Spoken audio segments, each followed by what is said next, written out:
जब मैं दिल्ली आया था 1990 में, मैं हरियाणा के एक शहर से, भिवानी से दिल्ली आया था पढ़ने के लिए। मेरे ड्रीम कॉलेज में हंसराज भी एक था, पर मेरा संयुक्त से मेरा एडमिशन जाकिर हुसैन में हुआ। मेरे अंक ठीक थे, यहाँ हो सकता था, पर मैं तो नई दिल्ली स्टेशन पे उतरा, बाहर निकला, पता लगा वहीं एक कॉलेज है, वहीं एडमिशन ले लिया मैंने। तो लोगों ने कहा कि यार कैंपस बड़ा अच्छा होता है। मैंने, अरे क्या फ़र्क पड़ता है, कॉलेज कॉलेज होता है, छड्डो, यही छड्डो में सिखाने आया हूँ आप लोगों को। ये ठीक है, स्टेशन से निकले वहीं कॉलेज है, मैंने घर जाना होगा तो आराम से कॉलेज से निकल जाएंगे, क्या रखा है कैंपस में। पर मेरा एक दोस्त जो मेरे साथ ही आया था उसी शहर से, उसने एडमिशन हंसराज कॉलेज में लिया। मैं और वो स्कूल के डिबेटर्स थे, डिबेटिंग में हम लोग स्कूल टाइम से काफ़ी एक्टिव थे। डीयू में आए तो यहाँ भी एक्टिव रहे। डीयू में मैंने करीब 5 साल डिबेटिंग की और मेरा ख्याल है कि लगभग मतलब 300-400 डिबेट्स मैंने जीती होंगी डीयू में, कुछ हारी भी होंगे, लेकिन मैंने खूब डिबेट, वो मेरा दरअसल दाना पानी था, रोजी रोटी मेरी वही थी कॉलेज के दिनों में। घर से पैसे मैं लेता नहीं था, मिलते भी नहीं थे, देना क्या था, मतलब ऐसी स्थिति भी नहीं थी उस समय मेरे घर में कि मिल सके। तो डिबेटिंग मेरा रोजगार था, एम्प्लॉयमेंट था मेरा, उससे काम चल जाता था आराम से। उसका भी चल जाता था, वो हंसराज से था, मैं जाकिर हुसैन से था। हम खूब डिबेट्स में मिलते थे। अक्सर ट्रॉफी या तो हम जीतते थे या वो जीतता था, कोई भी जीते रूम पे ही आती थी क्योंकि हम रूममेट्स थे, एक साथ ही रहते थे।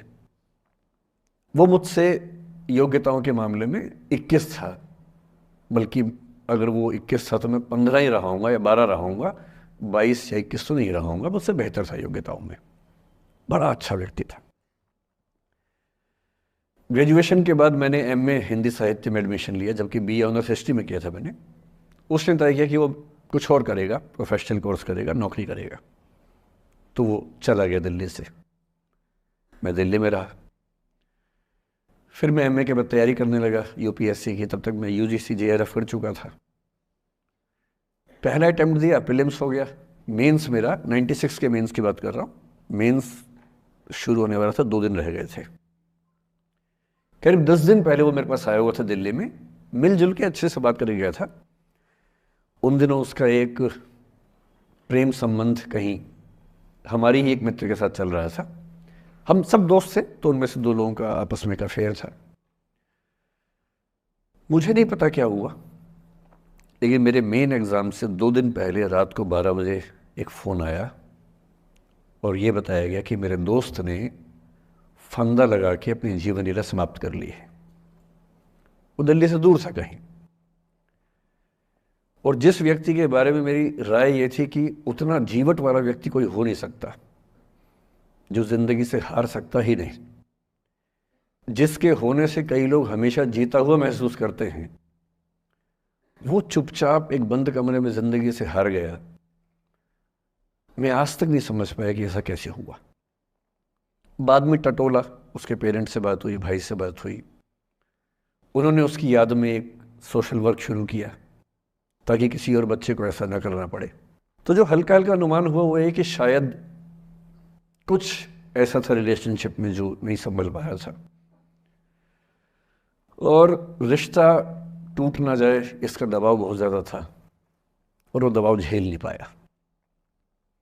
इस उम्र में ऐसा फेज़ आता है, कई बार आता है। ये एक कहानी है, हंसराज कॉलेज से ही जुड़ी है, इसलिए मैंने सोचा कि वहीं से बात शुरू करूँ। नाम जैसा कि मैंने कहा मैं नहीं बताऊंगा, तो नाम बताने का मतलब भी नहीं। और वो जिसकी मैं कहानी सुना रहा हूँ, आप लोगों के जन्म से पहले की बात है। आप तो सब 21वीं सदी वाले बच्चे होंगे ना, जेन ज़ी होंगे आप सब लोग, तो ये तो बहुत पुरानी बात है। एक दूसरी कहानी सुनाता हूँ, मैं आपको 2-3 कहानियाँ सुनाऊंगा, फिर उन सबका सार निकाल लेंगे एक साथ हम लोग। दूसरी कहानी ये है कि जब मेरा सिलेक्शन हो गया 97 में, मतलब 96 अटैम्प्ट में पहली बार में मेरा सिलेक्शन हो गया था, मैं एक्सटेंशन लेके तैयारी कर रहा था, और डीयू में मैं पढ़ा भी रहा था उस समय। तब मैं शायद डीएवी कॉलेज में था या अग्रसेन को, मैं 2 जगह पढ़ाया डीयू में, तो उनमें से किसी कॉलेज में पढ़ा रहा था उस समय में।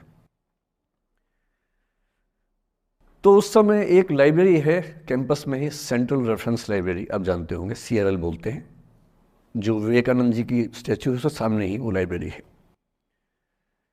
उस लाइब्रेरी में नीचे सब बैठ के पढ़ते हैं और टॉप फ्लोर पे रिसर्च फ्लोर है जहाँ एमफिल पीएचडी कर रहा था या एमफिल खत्म हुई थी, वहीं बैठता था, पढ़ता था रोज़। कई दोस्त पढ़ते थे हम लोग वहाँ।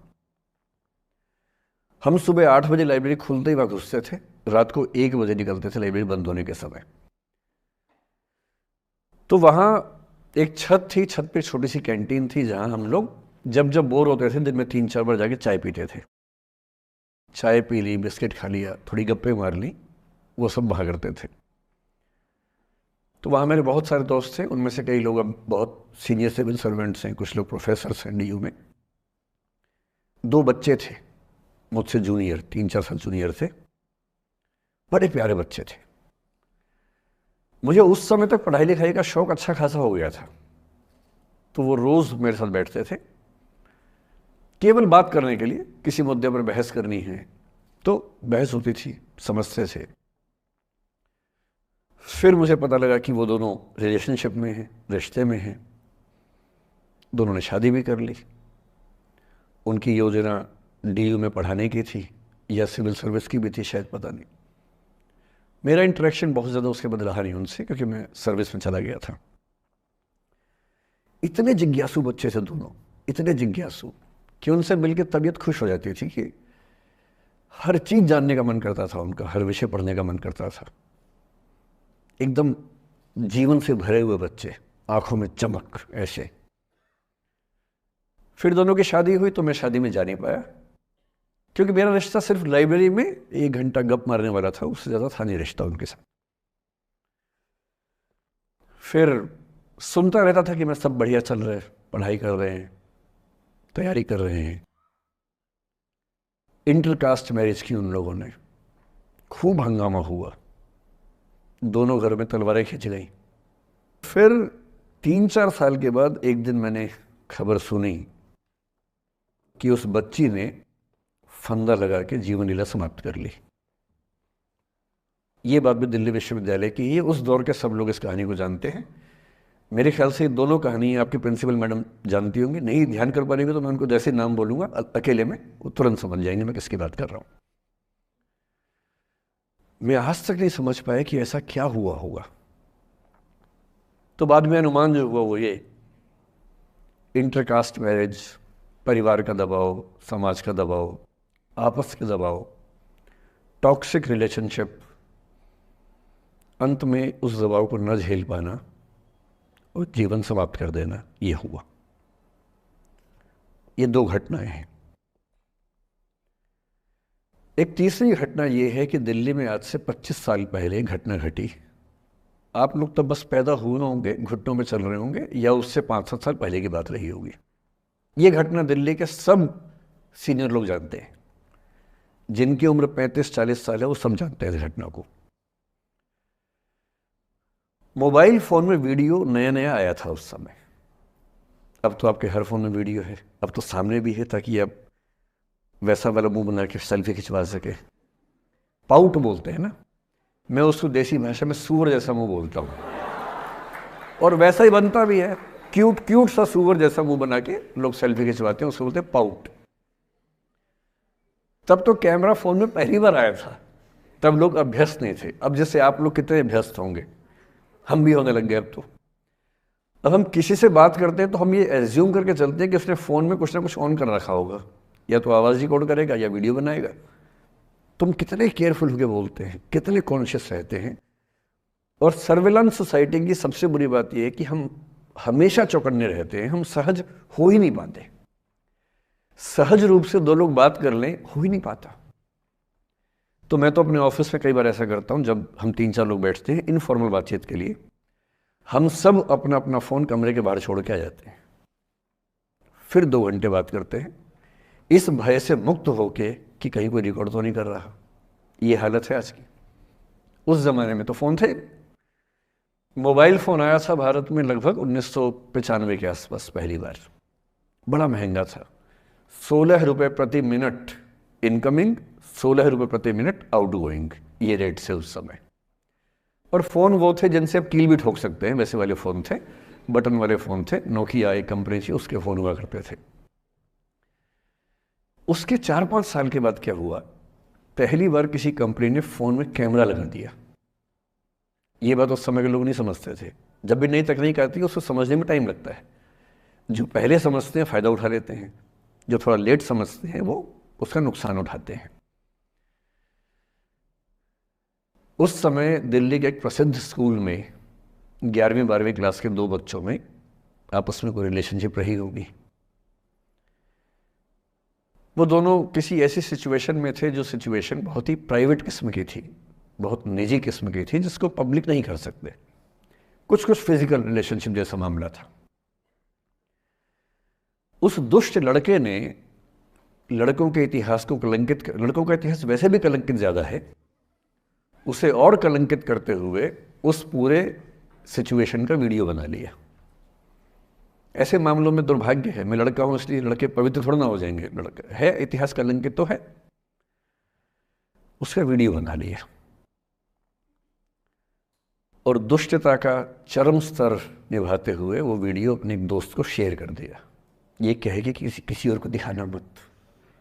जैसा कि होता है अफवाहों की दुनिया में, हर अफवाह एक व्यक्ति एक को ही बताता है, ये कह के किसी और को मत बताना, और अगला व्यक्ति भी अगले को यही कह के बोलता है किसी और को मत बताना। और इस तरह से पूरे शहर को खबर होती है और सबको लगता है कि सिर्फ मुझे पता है। वो वीडियो फैल गया। नए नए फ़ोन आए थे, पर वो फ़ोन कम लोगों के पास थे, कैमरे वाले फ़ोन। तो फ़ोन से कितना फैलता, ज़्यादा नहीं फैला।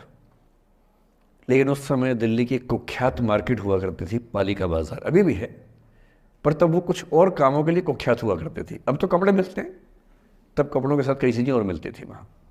जैसे गंदी फिल्मों की सीडी चाहिए हो तो वहाँ मिलती थी, ग्रे मार्केट में चोरी छिपे।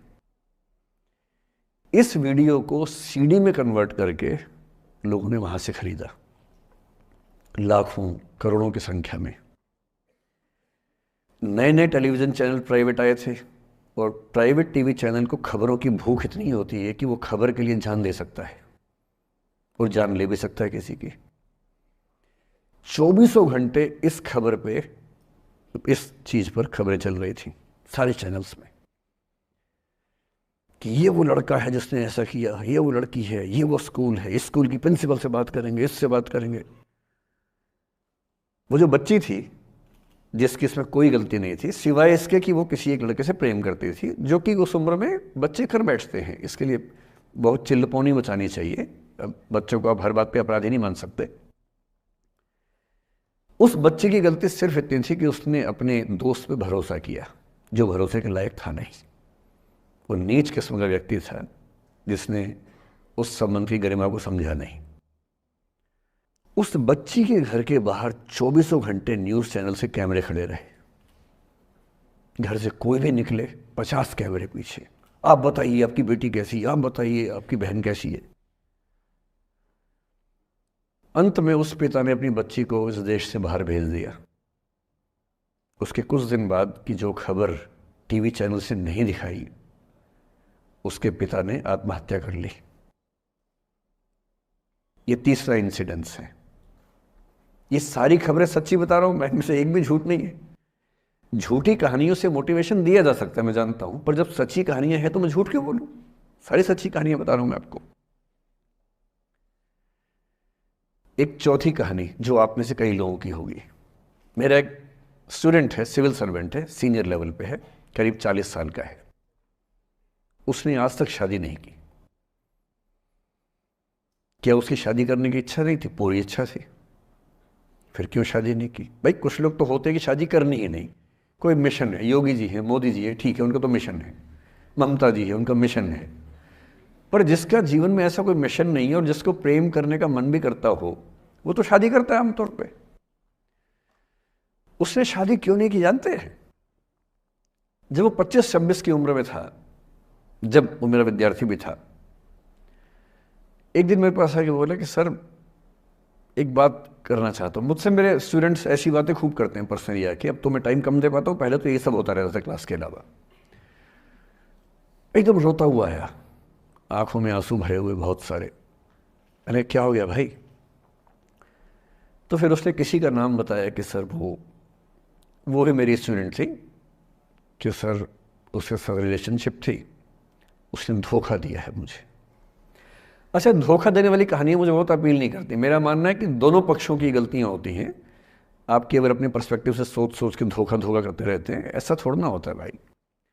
कुछ तो मजबूरियाँ रही होंगी, कोई यूं ही बेवफा नहीं होता, कुछ तो वजह होगी ना। आप थोड़ा उसकी वजह, उसका भी तो, उसकी कहानी भी तो सुनिए। और मैं जब जब दोनों कहानियाँ सुनता हूँ मुझे लगता है कि मामला ग्रे है। आप किसी एक पे उंगली उठा ही नहीं सकते कि इसने ऐसा किया। दोनों की गलतियाँ होती हैं, ऐसा थोड़ा कि एक की होती है। बहरहाल इन भाई साहब को ऐसा लगा कि धोखा हो गया उनके साथ, तो मैंने कहा चलो कोई बात नहीं यार, हो गया तो हो गया, तू नहीं कोई और सही, ऐसा क्या है।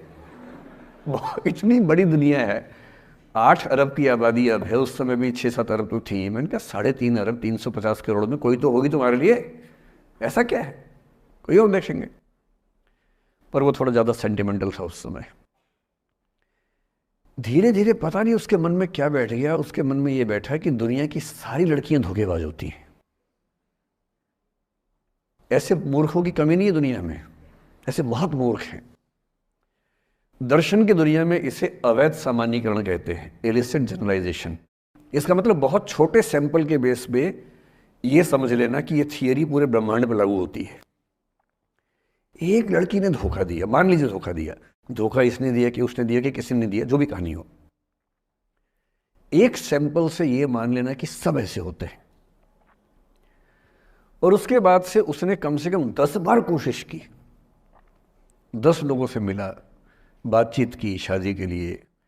डेटिंग तो क्या करेगा 40 की उम्र में, लेकिन हाँ बातचीत करके देखा कि शायद रुचियाँ मिल जाएं, स्वभाव मिल जाए तो शादी के बारे में सोचें। हर बार 3-4-5 मीटिंग के बाद वापस हट जाता है। अब तो मैंने पूछना बंद कर दिया है। जब तक मैं पूछता था बोलता था कि सर 3-4 मीटिंग के बाद लगता है कि ये भी वैसी ही है। मैंने कहा भूल जाओ भाई, उससे भूल जाओ, बात खत्म हो गई। उसके बच्चे घूम रहे हैं आजकल स्कूल में, अब तुम कम से कम शादी तो कर लो। वो भाई साहब आज तक अकेले हैं, और अब तो बाज़ार में मूल्य भी कम हो गया उनका, अब विकल्प भी ज़्यादा नहीं मिलते हैं। अब जो विकल्प मिल रहे हैं वहाँ उसकी रुचि और कम हो गई है। तो पूरी संभावना है कि वो जीवन अकेले ही गुजरेगा अब उसका। एक अंतिम एग्जाम्पल देके फिर मैं निष्कर्ष की तरफ बढ़ूंगा। मैं एक आईएएस ऑफिसर को जानता हूँ, 2 आईपीएस को जानता हूँ, बहुत योग्य लोग, देश के सबसे अच्छे संस्थाओं से पढ़े हुए लोग, प्रॉपर आईएएस प्रॉपर आईपीएस में नौकरी करने वाले लोग, और इन तीनों ने अपना जीवन समाप्त कर लिया नौकरी में रहते हुए। क्यों? क्योंकि नौकरी और घरेलू जो दुविधाएं थी उनको झेल नहीं पा रहे थे, ना झेल पा रहे थे ना भूल पा रहे थे, लेट गो नहीं कर पाए तो गिव अप कर दिया। और इसलिए मुझे अक्सर लगता है कि जितनी चीज़ें हम सिखाते हैं बच्चों को, हिस्ट्री, इकोनॉमिक्स, लिटरेचर, वो सब ठीक है, उनका भी महत्व है। शायद उससे ज़्यादा महत्व इस चीज़ का है कि ये समझें कि अपने इमोशंस को कैसे मैनेज करना है। जब जीवन में ऐसा लगे कि सब खत्म हो गया है, जब जीवन में लगे कि बहुत टॉक्सिक किस्म की लाइफ हो गई है, उससे बाहर कैसे निकलें, शायद ये सबसे महत्वपूर्ण लेसन होता है जो हम सबको सीखना चाहिए। मैंने कहीं से सीखा नहीं है, ना मैंने ऐसी किताबें पढ़ी हैं। हालांकि मैंने 2 किताबें मंगवाई हैं पिछले हफ्ते, पढ़ी नहीं है अभी तक, तो मैं किताबों के बेस पे नहीं जानता कैसे सीखते हैं, लेकिन ज़िंदगी से तुम सीख सकते हैं। इन कहानियों का सबका एक ही सार है, वजह अलग अलग है। एक व्यक्ति ने इसलिए अपना जीवन समाप्त किया कि वो रिश्ता उसके हाथ से छूट रहा था। एक ने इसलिए जीवन समाप्त किया कि रिश्ता बन गया था पर समाज के दबाव, घर के दबाव मैनेज नहीं कर पाए। एक ने ज़िंदगी भर शादी नहीं की सिर्फ इसलिए कि वो पुरानी यादों को भूल नहीं पाया।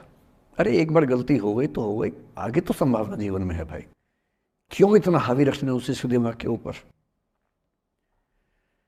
कुछ लोग देश की सबसे अच्छी नौकरी में होकर हर पैमाने पर सफलता की हर कसौटी पे खरा उतरने के बाद जीवन नहीं बचा पाए, क्योंकि दूसरों की नज़र में आप बहुत सफल हो जाए, अपनी नज़र में शून्य हो, तो फिर जीवन कैसे बने, जीवन कैसे बचे।